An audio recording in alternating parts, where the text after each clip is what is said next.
Hi, I'm Emily Taylor from Collage Quilter. Today I'm going to teach you how to do a perfect binding. But I'm a little shaken up, I have to be honest. I just had an incident that I want to share with you because I want to plead with everybody to be nice to each other.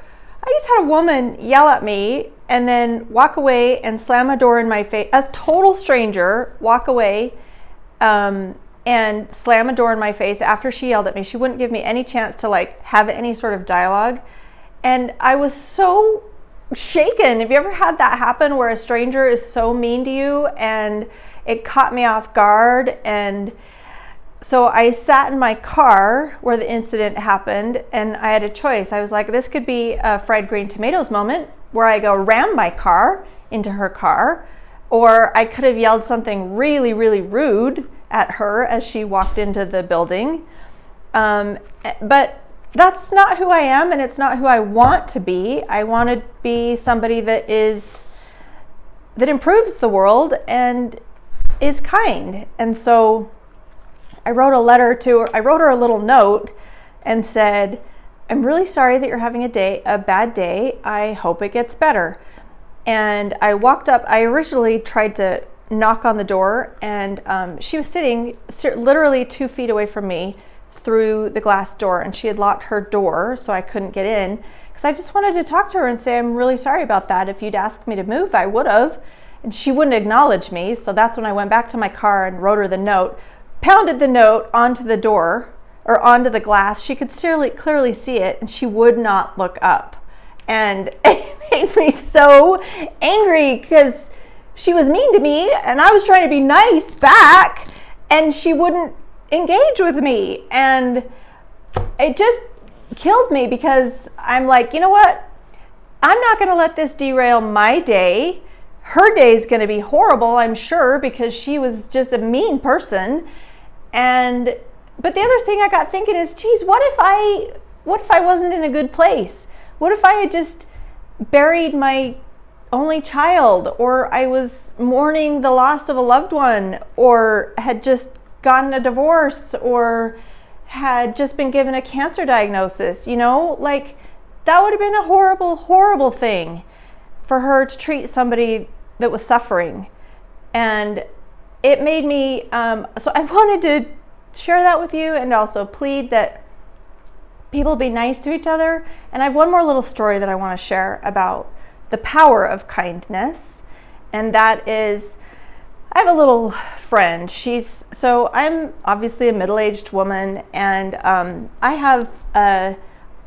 what you call an other mother. I have just kind of taken this young girl who's 17 under my wing. She is a little bit disadvantaged and whatnot, and we met through these crazy experiences. I swear God orchestrated it, but she shared with me just a week ago that when she was 15, brand new in high school, and she was having a rough patch. Her mom had just been diagnosed with cancer. Her dad had just left the family, and she decided to end her life. And at that time, she was just walking out the school to leave school to go end it all, when a girl that she didn't know very well said to her, hey, where are you going? She extended a little bit of kindness, just a smidgen of kindness, and then invited her to go do something. And it totally changed the outcome of her life and the course of her day and the course of her life. And 3 weeks later, I met her, and she's the most remarkable kid you've ever met. And that story impacted me so much about how important and how powerful a kind word is, a kind gesture, a smile. So I don't want to be preachy, but those were some experiences that have been on my mind and wanted to share with you. So we're going to get started on something fun, and hopefully you're going to enjoy this. And this is my kindness for you, to teach you how to do a perfect binding. Okay, so I am working on this this is a table topper called Sweet Summer, I think is what we've named it. I haven't even released it as a pattern. I'm hoping to get that done ASAP. But by the time you're watching this, it'll be available as a pattern and you can buy it at collagequilter.com. So we are going to do binding in this really cute gingham print. So what you need to do is measure the circumference of your table topper or quilt. And in this case, the entire circumference is 136 inches. So I need to add 20 inches to that so that I can have room. I'll show you in a minute what you're going to need that extra 20 inches for. So I'm going to add 20 inches. So my continuous strip, now this is for a continuous strip bias, or not bias, continuous straight binding, not bias binding. So I'm going to add 20 inches. So my continuous strip is going to be 156 inches. So I have calculated according to the width of fabric that I need 4 strips. So here are my 4 strips of fabric. I've cut them 3 inches because that will make a nice, beautiful, roughly ½ inch binding. So now what I need to do, I've got my 4 strips, I've pressed them out, and now all I need to do is sew them together so that they make the continuous strip. So in order to do that, this is just really, really simple. I'm going to lay right sides together, and it's always, one thing I always do is I'll lay my hand down, make sure that if I fold that back, it's going the right way. So then I'm going to pin it, and I'll hold this up so you can see. So this is how I'm going to pin it. I'm going to pin those 4 pieces together. They're pinned like this so that when I stitch them together, it's going to be a continuous strip like this. Now the other trick too is I'll be making sure that my seam line starts at this little corner right here, right there, and it ends right there. And so that will make sure that the edges of this line up perfectly. Okay, so I'm going to do that, and then I'll be right back. All right, here I am back, changed into a higher chair so I can see what I'm doing. And remember, I now am just stitching, doing this stitch line, so I want to make sure that I line the seam up. The seam is going to go from that little corner right there down to right there, and then that will ensure that I have a perfectly straight seam. So I'm going to put this all together. It helps too to mark your sewing machine so that you know exactly where your needle is hitting. Then you can ensure that everything is straight. And then when I pull this out, you'll see that that's going to line up really well. Now the next step is I will trim this off. So I'm going to trim it to about 1/4 inch, ½ inch, just cut that right along that seam line, and then I will press these pieces back and then press it in half. So I'll see you in just a minute over at the ironing board. Okay, yeah, I know this ironing board is a disaster. It's so gross, but hey, it works, okay? So I have stitched these together.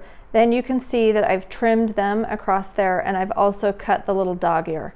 So I open it up and I just press that seam flat with a nice hot steamy iron. Now the next thing that I need to do is ensure to have a double binding. I guess that's what you call it.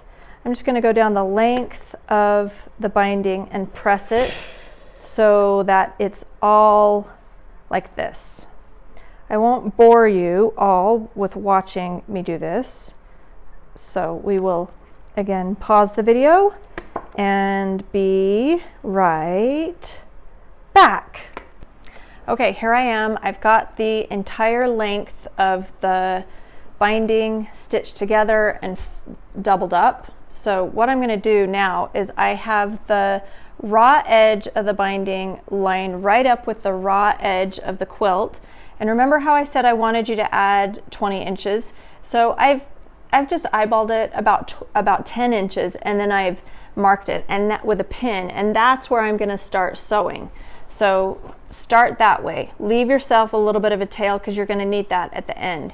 So now I am going to slide this through, and I'm going to stitch with a 1/4 inch right along the edge. So I'm going to get this right in place, and I'm going to stitch a 1/4 inch right along the edge of this binding.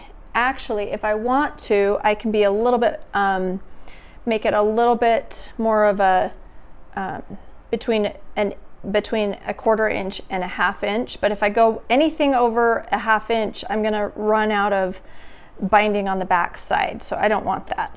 So I'm just going to make sure that this is ready to go. And let me put my thread underneath the foot. And I'm just going to stitch right where my pin marked, and I'm going to go to the corner. So we're going to do that real quick. I am going to back stitch because I want to make sure as I handle this at the end that it doesn't come unstitched. So I don't pin the whole thing, it's just loose, but I want to continue, I just want to make sure that the raw edges are lined up. And actually, we're going to redo this because I need a walking foot. Okay, folks, I just made a mistake, and I started putting the binding on with just a regular #1 all-purpose foot, and it's so helpful to do a binding using a walking foot. So I've put my walking foot on, and now remember, I'm just stitching right along the edge. The raw edge of the binding is lined up with the raw edge of the quilt.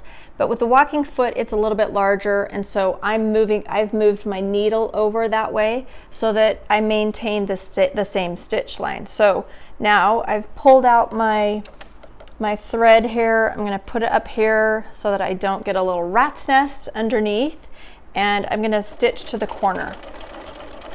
So here I go, and it just makes it so much easier to stitch through all of these layers, and it just stays really tidy. I'm kind of into tidy, gotta stay tidy. Now, before I get to the edge, I want to make sure that I do a 45-degree angle or back stitch right at the very edge, and I'll just back stitch, or you can stitch right off the. Okay, so let me show you now what we're going to do. All right, so what I've done, I showed you, I stitched right up to that point, but the thing is I want to be able to have a nice tight 45-degree angle. And so if I go all the way to the edge, I won't be able to do that because it will be attached right there.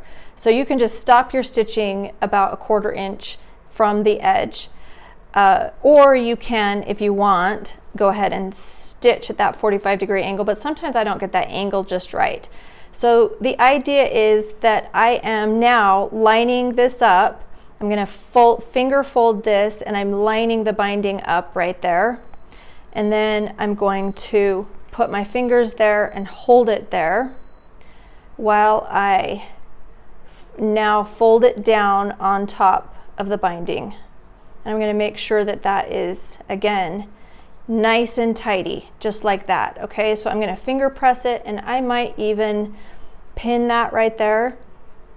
And then I'm going to start stitching about right there, okay, rather than all the way back here, because remember, I've got this bulk from the corner. So I'm going to start stitching right there and just continue with the stitch line right along here. Okay, so we're to the final corner. And first of all, I want to say, yeah, I recognize I need a manicure. I shouldn't be making a video with fingernails that look like this. I'm sorry. It's been one of those days. Okay, so I just wanted to remind you again the way to get the perfect 45-degree mitered corner that we're going for. So I'm going to finger press that, line it up here, and I'm going to hold that there and then fold it down and make another finger press so that that fold lines up with the edge right there, and then go down like that. So now I'm just going to pin it in place because that's the perfect little, and then I'll start again stitching right there because you can see right where I want to start, about right there. And then I will get down to, I have marked the quilt, so I'm going to stop my stitching about right there. And that leaves this much without the binding, and this will allow me to then take these two ends and fold them together in a really tricky, magical way so that we have a seamless binding. So I will stitch to here and I will see you again in just a moment. All right, here we go. This is the really tricky but magical part. So you can see that I've added the binding all the way around the quilt with the mitered corners and everything. And now, remember I told you to end your stitching so that you have some leftover tail from the binding to work with. So I've done that on both sides. So now what I'm going to do is I'm going to, these need to meet in the middle, and there needs to be a nice seam in the middle. So I'm going to press this down, just finger press it. Same thing with this one. I'm just going to finger press that. Now, when I open it up, what I'm trying to do is make sure that I've got the center of the fabric right here is going to match the center of the fabric right there. So I've kind of marked them with a pencil. Now I'm going to open this piece up and I'm going to just lay this piece right here. And we're going to lay this piece of fabric is going to need to be twisted and go down. So I'm going to fold the quilt up a little bit. It'll give me a little bit more room to work with. Now where's that piece that, there's the dot, right? So that dot needs to line up perpendicular to the one on the other side. And I've got to lay this down nice and flat and then pin it. And I use 2 pins to hold it in place. And this right here is going to be my seam line from this corner to this corner. But before I stitch it, I need to test it and make sure I've got that right. So all of a sudden, if I pull it back and it lays straight, you can see right where the seam is going to go. And then after I stitch it, I will trim off the rest of this. Okay, so I'm going to get this all ready to go. I'm going to stitch right here. I'm going to stitch right along that edge. And then I'll trim this and I'll show you the finished edge. So I'll be right back. Okay, so I've got the edge to edge stitched, and now I'm just trimming off that tail. Okay, so that's how much I'm cutting off. I've got the the little dog ears that I might want to trim off right here. Now I can lay this flat and ta-da, I'm just going to press it. Actually, you know what, I'm going to press that seam flat. I'm going to open that seam and press it. So it's about a 1/2 inch seam, and that's okay, just because it makes it easier. And then when I press it open, I can see that I've got that other little dog ear. I want to trim that off. There. Okay, so now I can fold that back over and press it again. Look at that. Now all I have to do is take this back over to my machine and do that stitch line. Just line those stitches up, and then I'll have my binding ready to go. And then we'll flip it over, press it, and I'll show you how to make sure that we make our mitered corners are nice and flat. So I'll be right back. Okay, so I have the binding applied. I've sewn it on. You can see it's stitched along the edge of the quilt. Now I'm going to press it back. Again, just ignore my ugly fingernails. I'll have a manicure next time. But I like to press it down so it's just nice and, again, nice and tidy. And then I like to take these little clips, binding clips, and just slip them on as I go, so that maybe every 5 or 6 inches, so that it stays really nice as I hand stitch on the back. Then when it comes to the corners, I am naturally going to just kind of turn it over. And if you want to as well, feel free to trim the corner. So I just trimmed a little teeny bit off there, and it will naturally kind of just turn over. And you see that one that's underneath. I'm going to lay that down first and then press that one there, and again take these binding clips, and then that will be, look at that perfect mitered corner, and the whole thing is just really lovely. And then I'm going to hand stitch this. So I'll just demonstrate in the next segment how to hand stitch it, and that's your quilt binding. All right, so now I have my needle and thread ready and I've started stitching, so I just want to show you a couple things that make it easy. I really like having this leather thimble on my middle thread, on my middle finger. And the stitch that I'm going to make, I don't even know what it's called, but I'm going to, you can see where it comes out on the binding, and I'm going to get really close right underneath it, but then I'll wiggle my needle pretty far down. I want to make sure that my needle is not going through to the front because I don't want to see any stitches on the front. So I'm going to keep all of my stitches on the back. So that is what the stitch looks like. And again, pick up that back fabric, and voila. So I will sit at my son's swim meet tonight and finish this binding, and it will be done and ready. And again, if you want to get this pattern, you can get it at collagequilter.com. It is the sweet, what did we call it? Sweet summer. Okay, so I hope this is helpful, this little binding tutorial, and have fun with your summer projects. Okay, take care. Bye-bye.